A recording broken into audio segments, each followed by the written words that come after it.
Good evening, friends. It's great to be in IIT Madras campus, especially a lot of eager young minds for the last 3 days, part of this international symposium on startups. And possibly we are in the concluding part of the journey now, the last 3-day journey. I take this opportunity to welcome my brother Ghanshyam Tiwari from the Samajwadi Party. And very interestingly, he studied in Chennai. So we don't anymore see this north-south disconnect like many politicians keep talking. And professor who's moderating, and my friend from the Congress, C.K. Kumaravelji. I will just take about 6-7 minutes to lay a map of how India was from 1950 till about 2014, just to give a hang of what happened. Then possibly the changes that BJP government, the party that I belong to, brought in from 2014. 1951, we had an act called the Regulatory Act of 1951. The same act was repeated in 1956 called the Regulatory Act of 1956. If you go on Google and try and find this age-old time, what is this Regulatory Act? The government told you where you can start a business, where you can locate a business, how much quantity you can produce, where you can sell, what is the distribution network. The government controlled the means of production by a state policy, which we had a Regulatory Act at different era. Then the license Raj came in. For about 50-60 years, we all suffered the license Raj. And if you look at the act that was existent in license Raj, we had acts like Nationalization of Major Bank 1969, Restrictive Trade Act 1969, Foreign Exchange Regulation Act 1973. So the government at that points of time were thinking more on the regulation part, restrictive part. So the government probably felt overreached by saying, I know what you know, and please listen to me and walk in the road that I'm putting for you.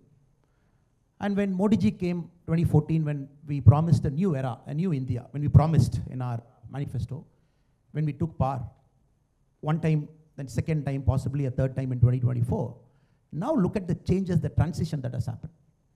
From a regulated country, we have become a country of facilitator. The government right now, the language that it thinks is facilitation, facilitation, facilitation.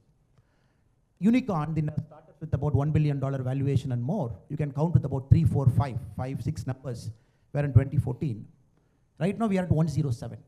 The third largest country in the world with number of unicorns. US is at 645, 6 times more than India. China is at 322, 3 times more than India. India is at 107.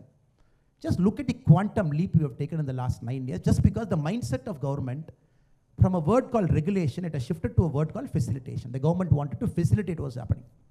But we all know the startup is nothing but a reflection of society. We can't bring some 10 people into a room and say, look, you have studied in IIT Madras, and please go and start a company. Since you studied in IIT Madras, you might have more brain so that your company will be successful. Of course, IIT has got a fantastic tech park. We all have seen it, the kind of magic you do there. But a startup cannot thrive in that system simply because the founder is intelligent, or simply because the founder has gone to a good school, or simply because the founder comes from a great family which has got money to spare for his company. It doesn't work like that.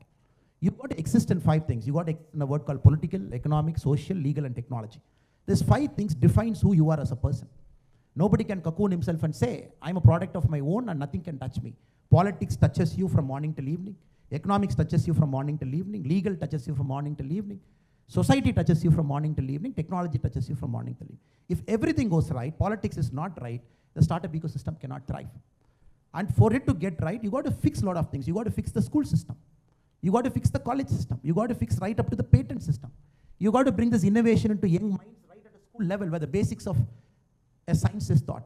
Or when they went into an engineering college, you have to teach them that there is more to life than a job. So a lot of fixing has to happen. That is what I think our party, our government has tried to do the last 9 years.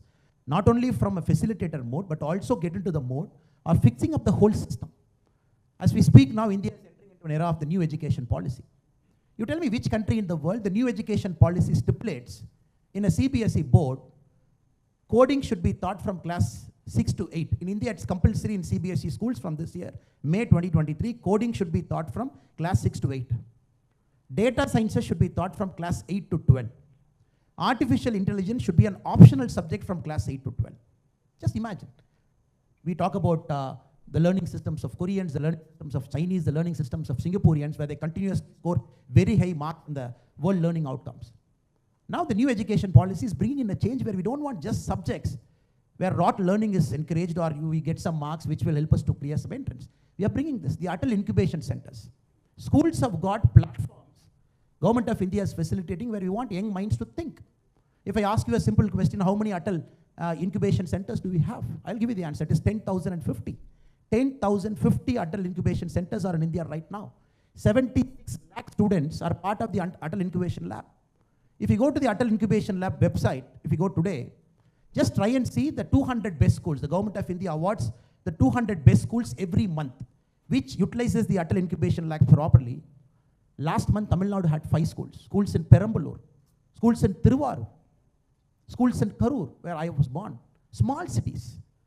Meaning the adult incubation lab has got some technology product. It is being ranked in the top 200. You go to West Bengal state, you can rank all the 200. You see all government schools, Jilla Parishad schools, where the guy is getting encouraged, the girl is getting encouraged, hands-on experience on coding, hands-on experience on learning. If he's interested, more experience on artificial intelligence. In fact, the Government of India is partnering with Microsoft from class 6 to class 8 in the CBSE platform to bring coding here. Then we have fixed up the higher education, no more regulation now, which will, a group of people from Delhi will come and inspect, more like a punishment mechanism. I will say a curtain is not right, toilet is not right, I will not give you a ranking. Now the all India based complete composite ranking. We want to encourage 1 point of the 4-star, 5-star, whatever ranking we are getting. The main ingredient is innovation and technology. That has got the highest marks now. So India is becoming a patent producing nation. We are not a nation which is going to copy from Chinese or the Americans or the Europeans. We are producing original patents. That is why the startup technology park of IIT Madras is a global hotspot now. So higher education we are fixing. Then we are fixing up the ecosystem. The World Bank in 2014, when our government took over, it said, in the innovation index, where was India? If you look at the innovation index is not just an arbitrary number. Innovation comes when the school system is right, college system is right. When the ecosystem is right, only then innovation can thrive. If you look at the innovation where we were, the innovation index, we were somewhere around 81, the global innovation index in 2015.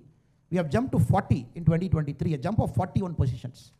If you look at the World Bank's Doing Business report, DBR, India was at 142 in 2014. We have jumped to 63 in 2019. After 2019, the index is discontinued. We don't have the latest numbers. If you look at the Global Entrepreneurship Monitor 2022 report, it says 83% of India's population perceive they have got the skills to launch a startup. In 2014, in the same Global Entrepreneurship Monitor, it is only 52% they perceive they have a skill. So we are skilling people in crores. We are fixing up the education system. We are fixing up the college modules. And last but not the least, we have got a fund of funds. The Government of India runs a startup fund of funds. The current top-up for the startup funds of funds is 10,000 crore. The Government of India is topping that fund. And the Government of India runs a seed fund. The Government of India is very clear, especially the BJP government is very clear. If we have to hit $5 trillion economy in the quickest possible time, it is only startups which is going to take us there. I see very funny, my friends from opposite political spectrum, they say, oh, India is not a 4 trillion. There was a discussion 2 weeks back. Yes, India hit 4 trillion because we don't calculate a real-time GDP number. People from other parties said, no, we didn't hit 4 trillion. Somebody said we have hit 4 trillion.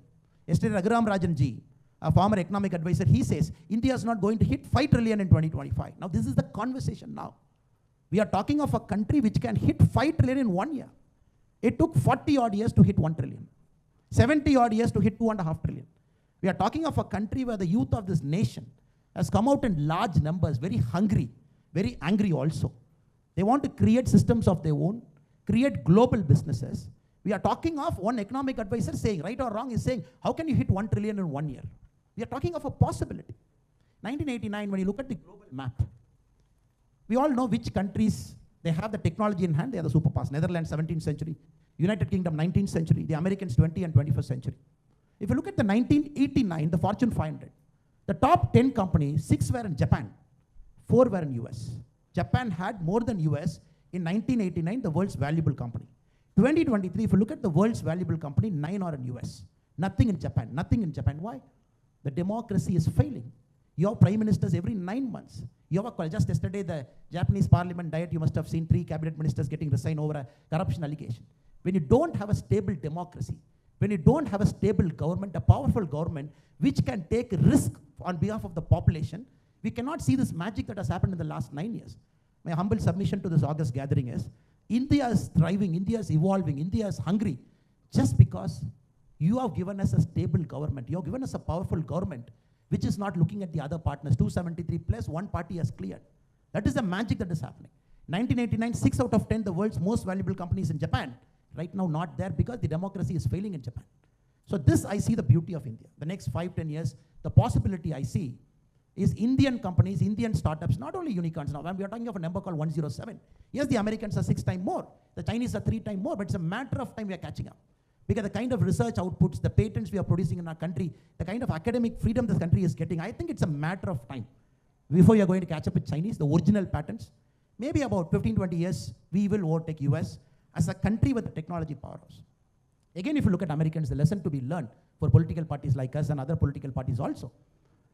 Americans had the grasp of technology of the last 40 years. Digitization they had, the Internet of Things they had, evolvement of Internet happened in America.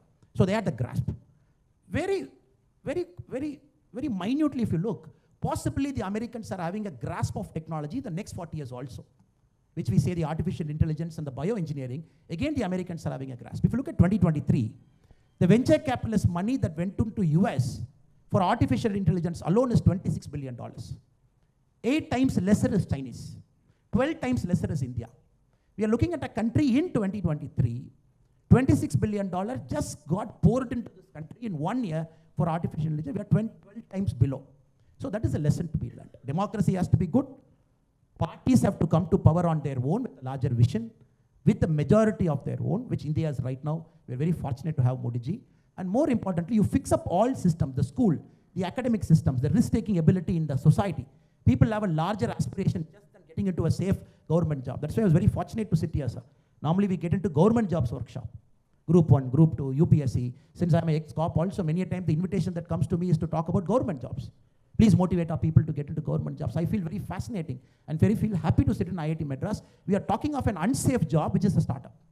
But for me, this is the safest job in India now, because a startup guy cannot fail in this new India. You cannot fail. The system is getting right. The political system, the economic system, the social system, the legal system, the technology system, and everything is getting right. How can a startup guy fail? So welcome to this great new India. I'm very sure in the coming times, in the next 10-20 years, we'll keep seeing the names here. The global corporations from India, people getting into billions of dollars, people getting employment for thousands of people. I'm sure it is possible. It is a certainty. We just have to get our politics right, and people who lead us also should have that larger vision, like my friend Ghanshyam Tiwari was telling, that we should have the larger vision. Think about country as a whole. Think about the larger possibility, risk-taking culture in our country. It's only a matter of time. I'm sure it will happen. Thank you so much. Thank you very much.